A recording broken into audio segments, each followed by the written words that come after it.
नमस्ते दोस्तों, welcome back to the Shreya's entertainment box. आप सभी मुझे इंस्टाग्राम और फेसबुक पेज पर भी फॉलो कर सकते हैं, लिंक मेंशन्ड है डिस्क्रिप्शन बॉक्स में। अब आते हैं आज के वीडियो पर। आज हम बात करेंगे डार्क के सीज़न 1 के एपिसोड 10 के बारे में, जो इस सीज़न का आखिरी एपिसोड है। अगर आपने पिछले एपिसोड्स नहीं देखे तो पहले उसे ज़रूर देख लें। प्लेलिस्ट की लिंक ऊपर कार्ड में मिल जाएगी। इस एपिसोड की शुरुआत में देखते हैं पीटर को, जो बेनी के ट्रक के सामने अपनी कार में बैठा हुआ है, कुछ सोच रहा है। फिर वहाँ से निकलकर सीधे हेल्गे के बंकर में चला जाता है और वहाँ बैठकर खुद को थप्पड़ मारता है। पीटर प्रेयर पढ़ रहा था और उसी बीच बंकर में कुछ अजीब घटना होती है। दीवार के अंदर से पानी आता है और एक पोर्टल खुलती है और उसके अंदर से मैड्स की डेड बॉडी नीचे गिर जाती है। पीटर उस डेड बॉडी के पास जाकर एक आईडी कार्ड चेक करता है और पता चलता है ये डेड बॉडी मैड्स की ही है। पीटर ट्रोंटे को कॉल करके वहाँ बुला लेता है। ट्रोंटे लगभग 33 साल बाद अपने बेटे मैड्स की डेड बॉडी को देखकर दुखी और परेशान हो जाते हैं। उनको समझ नहीं आ रहा था कि मैड्स की डेड बॉडी यहाँ कैसे आ गई।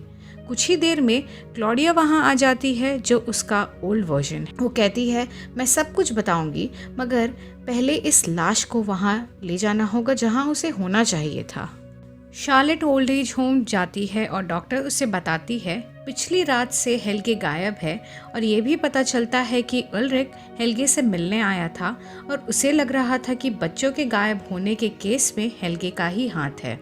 जोनस अपनी दादी आइनेस कैनवॉल से मिलने जाता है और पूछता है क्या उन्हें पता था कि माइकल फ्यूचर से आया है और माइकल ही मिक्कल था। आइनेस कहती है, हाँ, पहले तो मुझे मिक्कल की बातों पर विश्वास नहीं हुआ था, क्योंकि आइनेस को लग रहा था शायद ट्रॉमा की वजह से मिक्कल को ऐसा लग रहा होगा, मगर फिर कहीं ना कहीं आइनेस को उसकी बातों पर यकीन होने लगा था। जोनस गुस्से में कहता है, आप मिक्कल को बचा सकती थी, माइकल को भी, लेकिन आपने ऐसा नहीं किया। उस पर आइनेस कहती हैं, जो कुछ हुआ वो शायद होना लिखा था। हम भगवान तो नहीं बन सकते और ना कुछ बदल सकते हैं। जोनस और ज़्यादा गुस्से में कहता है, मार्था मेरी आंट है। सभी फैमिलीज़ कुछ अजीब हैं, पर सब अपनी जगह पर सही हैं, मगर मेरा ही इस दुनिया में एग्जिस्ट करना सही नहीं है। 1953 में उल्रिक को पुलिस अरेस्ट कर लेती है और उसके फ़ोटोज़ भी क्लिक करती है। ईगॉन को लग रहा है कि हेल्गे के साथ साथ बाकी दोनों बच्चों के मारने के केस में उल्रिक का ही हाथ है।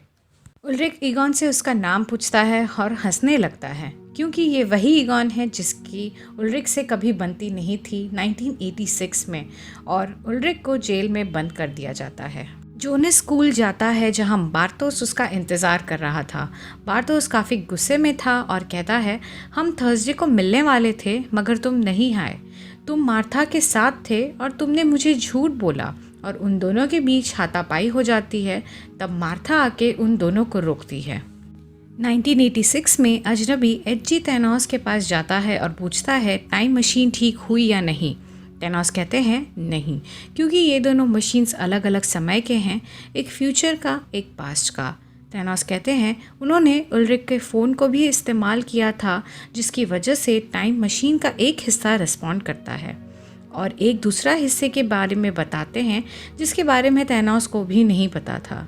वो अजनबी कहता है मुझे पता है, और एक कांच की शीशी निकाल कर उसमें फिट कर देता है जिसमें न्यूक्लियर वेस्ट डाला गया होगा। थैनोस कहते हैं ऐसा करने से न्यूक्लियर वेस्ट का मास बढ़ जाएगा और एक इलेक्ट्रोमैग्नेटिक इम्पल्स बनेगी जो इम्प्लोड होकर ब्लैक होल का रूप ले लेगी। समझना थोड़ा मुश्किल है ना? हो सकता है न्यूक्लियर पावर प्लांट में जो ब्लास्ट हुआ था वो इसी का नतीजा होगा। 2019 में शार्लेट और पीटर की फ़ोन पर बात होती है। शार्लेट जानना चाहती थी कि हेल्गे की किडनैपिंग किस साल में हुई थी। पीटर कुछ और बात करना चाहता था, मगर शार्लेट को बस अपना जवाब चाहिए था, और पता चलता है कि हेल्गे को 1953 में किडनैप किया गया था, यानी कि 66 ईयर्स पहले और 33 साल का डबल, और कहती है सब कुछ कनेक्टेड है। 2019 का हेल्गे अपने 1986 वाले वर्जन से मिलता है। वो उससे समझाने की कोशिश करता है और कहता है नोआ अच्छा इंसान नहीं है, वो तो भगवान में विश्वास ही नहीं रखता। तुम्हें गलत काम करने से रोकना है। मगर 1986 का हेल्गे अपने बूढ़े वर्जन की बातें नहीं सुनता। हेल्गे भी वक्त को बदलना चाहता था। जोनस अपने घर पर बैकपैक लेकर तैयार हो जाता है। हैना उसे पूछती है कि उसे चोट कैसे लगी, मगर जोनस जवाब नहीं देता और अपनी माँ से कहता है सब कुछ ठीक हो जाएगा। 1986 में नोआ और हेल्गे चर्च के बाहर मिलते हैं। नोआ बताता है जब वो छोटा था उसके घर एक आदमी किराए पर रहने आया था जो वॉर से वापस आया था। एक रात उसने कहा था कि हम जो भी करते हैं कुछ भी व्यर्थ नहीं जाता है। हर एक बात का मतलब होता है जो हमारी ज़िंदगी में होता है। मैं पहले इन बातों को नहीं समझता था, लेकिन मेरे साथ आगे चलकर ऐसा कुछ हुआ, तब मुझे ये बातें समझ आ गई। देखकर ऐसा लग रहा था हेल्गे फिर से नोआ की बातों में फंस चुका था। आखिर में हेल्गे पूछता है अगला नंबर किसका होगा। नोआ कहता है जोनस कैनवॉल। पीटर और ट्रॉन्टे बंकर में बैठे हुए हैं। पीटर कहता है शार्लेट बंकर के बारे में पूछताछ कर रही थी। ट्रॉन्टे कहता है कल से सब कुछ रीसेट हो जाएगा और मैट जिंदा हो जाएगा। पीटर कहता है क्या उसे क्लॉडिया की बातों पर भरोसा है। तब ट्रॉन्टे एक बुक निकाल कर कहता है इस बुक में जो लिखा है वो पिछले 8 दिनों में हुआ है और मुझे क्लॉडिया की बातों पर भरोसा है और कल से सब कुछ नया होगा। 1986 में मिकल के अडॉप्शन पर बात होती है। आइनेस कहती है उसके पास घर है और वो मिकल को अच्छे से ख्याल रख सकती है। वो उसे पसंद करती है और मिकल भी उसे पसंद करता है और सिर्फ आइनेस से ही बात करता है और अडॉप्शन फॉर्मेलिटीज़ पूरी करने की बात करती है। जोनस टाइम ट्रैवल करके दोबारा 1986 में आ चुका है। जंगल में उसे यंग शार्लेट मिलती है। आज 12 नवंबर 1986 है। शार्लेट कहती है उसे पहले जोनस ने कभी नहीं देखा, वो यहाँ क्यों आया है। जोनस कहता है मैं एक मरे हुए इंसान को जिंदा करने आया हूँ। शार्लेट बर्ड्स को दिखाकर पूछती है इन्हें भी जिंदा किया जा सकता है। उस पर जोनस कहता है नहीं, हम ऐसा तब कर सकते हैं जब ये मरे ना हो। इस बात पर शार्लेट कहती है तुम पागल हो। 2019 में शार्लेट हेल्गे के केस से जुड़ी 1953 के न्यूज़ आर्टिकल देखती है क्योंकि उसे हेल्गे के बारे में और जानकारी चाहिए थी। वहाँ उसे एक शॉकिंग चीज़ दिखती है, उल्रिक की तस्वीर। आखिर ये कैसे हुआ। जोनस 1986 में हॉस्पिटल पहुँच जाता है जहाँ मिकल सो रहा है। वहाँ नोआ एक बुक लेकर बैठा हुआ है। जोनस पूछता है वो कौन है, मगर नोआ उसे चुप रहने को कहता है और हेल्गे पीछे से आकर जोनस को बेहोश कर देता है। जोनस की आंखें खुलती हैं उसी ब्लू कलर वाले रूम में। दरवाजे पर वही अजनबी आता है। जोनस कहता है उसे बाहर निकालने दिया जाए, मगर वो अजनबी मना कर देता है।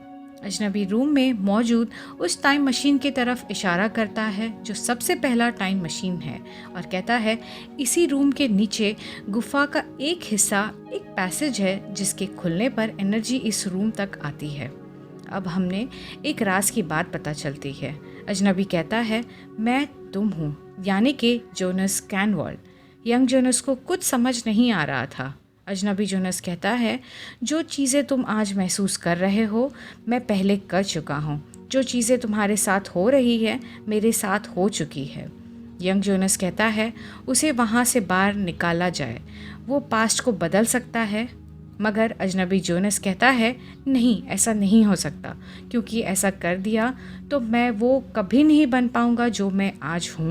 यंग जोनस कहता है वो मिकल को वापस ले जाकर सब कुछ नॉर्मल करना चाहता है, मगर अजनबी जोनस कहता है मैं आज भी सब कुछ नॉर्मल करना चाहता हूँ, लेकिन हमारे पिता यानी कि मिकल एक बड़ी बीमारी का छोटा सा हिस्सा है।